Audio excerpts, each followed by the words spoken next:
নমস্কার বন্ধুরা, মিঠু রান্নাবান্নায় সবাইকে স্বাগত। আজকে বানাবো নিরামিষ ছোলার ডাল। নিরামিষ ছোলার ডাল একবার এভাবে বানিয়ে খেয়ে দেখুন, খেতে দারুণ সুস্বাদু হবে। আর এই ডাল দিয়ে লুচি খেতে কিন্তু দারুণ লাগে। তো ডাল বানানোর জন্য এখানে নিয়েছি 1 কাপ ভেজানো ছোলার ডাল। ডাল ভালো করে ধুয়ে জল দিয়ে 3-4 ঘন্টা মতো ভিজিয়ে রেখেছিলাম। তো ডাল তৈরির আগে ছোলার ডাল ভালো করে ধুয়ে কমপক্ষে 3 থেকে 4 ঘন্টা জল দিয়ে ভিজিয়ে রাখতে হবে। এবার প্রথমে এখানে ডাল সেদ্ধ করে নেব। এর জন্য এখানে নিয়েছি একটা প্রেসার কুকার। ডালের ভেতরে জলটা ঝরিয়ে নিয়ে এবার পুরো ডালটাই প্রেসার কুকারের মধ্যে নিয়ে নিলাম। এবার এর মধ্যে দিয়ে দেবো 3 কাপ জল। 1 কাপ ডাল নিয়েছি, এর জন্য এখানটায় জল দিলাম 3 কাপ। এবার এখানে প্রথমে হাই ফ্লেমে ডালটাকে 3-4 মিনিট মতো ফুটিয়ে নেব। ডাল যেই ফুটে উঠবে তখন ডালের উপর দিয়ে এরকম ফেনা দেখতে পাবেন। এবার ডালের এই ফেনাটা হাতা দিয়ে তুলে ফেলে দেব। এটা কিন্তু ডালের এক রকমের ময়লা, যতটা পারা যায় ফেলে দিলে ডালটা খেতে স্বাদ লাগবে। এবার এর মধ্যে দিয়ে দেবো পরিমাণ মতো লবণ, সাথে সামান্য একটু হলুদ গুঁড়ো, আর দিয়ে দিচ্ছি এখানটায় 1 চামচ মতো সর্ষের তেল। এবার ভালো করে এগুলোকে মিশিয়ে নেব। মেশানো হয়ে গেলে এবার প্রেসার কুকারের ঢাকনাটা বন্ধ করে হাই ফ্লেমে 2টো সিটি আসা পর্যন্ত অপেক্ষা করতে হবে। আর ডালের মধ্যে একটু তেল দেওয়াতে সিটি আসার সময় প্রেসার কুকারের বাইরে কিন্তু ডাল খুব একটা বেরিয়ে আসবে না। 2টো সিটি এখানে পড়ে গেলেই গ্যাসের ফ্লেমটা বন্ধ করে যতক্ষণ না প্রেসার কমছে ততক্ষণ প্রেসার কুকারটাকে এভাবেই রেখে দেব। এখানে দেখুন প্রেসার কুকারের ভেতরের বাষ্পটা কিন্তু পুরোটাই বেরিয়ে গেছে, আর ডাল কিন্তু একদম পারফেক্টভাবে সেদ্ধ হয়েছে।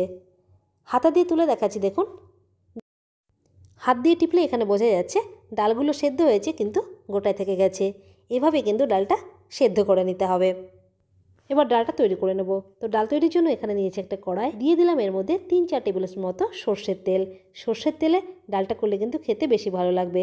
তেল গরম হওয়ার পরে এর মধ্যে দিয়ে দিলাম অল্প করে নারকেল কুচি, হালকা করে ভেজে নেব। যে নারকেলগুলো হালকা একটু লাল লাল হয়ে যাবে তখন এর মধ্যে দিয়ে দেব কাজু বাদাম আর কিশমিশ। এখানে নিয়েছি কিছু কিশমিশ আর কাজু বাদাম। বাদাম দেওয়ার পরে এবার আরও একটু এগুলোকে হালকা করে ভেজে নেব। আর দেখতে পাচ্ছেন কিশমিশগুলো কিন্তু তেলের মধ্যে দেওয়াতে ফুলে উঠেছে। তো এখানে নারকেল, কাজু বাদাম আর কিশমিশটা ভাজা হয়ে গেছে। এবার এগুলোকে তেল থেকে তুলে নিয়ে সাইডে রেখে দেব। এবার ডালের জন্য মশলাটা তৈরি করে নেব। তো এর জন্য এখানে গরম তেলের মধ্যে দিয়ে দিলাম একটা তেজপাতা, 2টো শুকনো লঙ্কা, 4টে এলাচ আর 4-5টা মতো লবঙ্গ। এর সাথে 1/2 চামচ মতো দিয়ে দিলাম গোটা জিরে। এবার হালকা করে এগুলোকে একটু ভেজে নেব। যে এগুলো হালকা একটু ভাজা হয়ে যাবে তখন এর মধ্যে দিয়ে দেবো সামান্য একটু হিং। যেহেতু আজকে ছোলার ডালটা সম্পূর্ণ নিরামিষ, তো এর মধ্যে একটু হিং দিলে কিন্তু ডালটা খেতে ভালো লাগবে। হিং দেওয়ার পর হালকা করে একটু নেড়ে নিয়েছি। এবার এর মধ্যে দিয়ে দেবো আদা আর কাঁচা লঙ্কার পেস্ট। এখানে 1 ইঞ্চি আদা আর 2টো কাঁচা লঙ্কাকে একটু বেশি করে জল দিয়ে পাতলা করে পেস্টটা তৈরি করে নিয়েছি। তাহলে মশলা দেওয়ার পরে কিন্তু মশলাটা পুড়ে যাবে না। এবার এটাকে একটু এভাবেই নেড়ে নেব, তাহলে এর ভেতরে আদা আর কাঁচা লঙ্কার গন্ধটা কিন্তু চলে যাবে। তো আমি এখানে মোটামুটি 2 মিনিট মতো মশলাটা নেড়ে নিয়েছি। এবার এর মধ্যে দিয়ে দেব সামান্য একটু হলুদ গুঁড়ো। হলুদ গুঁড়োটা একটু কম করে দিচ্ছি, কারণ ডালের মধ্যেও কিন্তু হলুদ দেওয়া আছে। দিয়ে দিয়েছি ছোটো চামচের 1 চামচ ধনে গুঁড়ো, কাশ্মীরি লাল লঙ্কার গুঁড়ো দিয়েছি এখানটায় 1 চামচ মতো, আর দিয়েছি 1/2 চামচ গরম মশলা গুঁড়ো। এবার এগুলোকে ভালো করে নাড়তে হবে। তো আমি একটু এর মধ্যে জল দিয়ে দিচ্ছি যেন মশলাটা পুড়ে না যায়। এবার এটাকে এইভাবে নেড়ে যাব যতক্ষণ না মশলা থেকে তেল বেরোচ্ছে। আর গ্যাসের ফ্লেমটা এখানে মিডিয়ামে রাখা আছে। আর মশলাটা নাড়তে নাড়তে যে দেখবেন মশলার সাইড থেকে তেল বেরোতে শুরু করেছে তখনই বোঝা যাবে ডালের জন্য মশলাটা রেডি হয়ে গেছে। তো এখানে দেখতে পাচ্ছেন মশলা থেকে তেলটা ছেড়ে গেছে, তার মানে মশলাটা এখানে একদম রেডি। এবার এর মধ্যে দিয়ে দেব সেদ্ধ করা ডাল। ভালো করে মশলার সাথে এবার ডালটা মিক্স করে নেব। মশলার সাথে ডালটা ভালো করে মেশানো হয়ে গেলে এর মধ্যে দিয়ে দেব সামান্য একটু লবণ।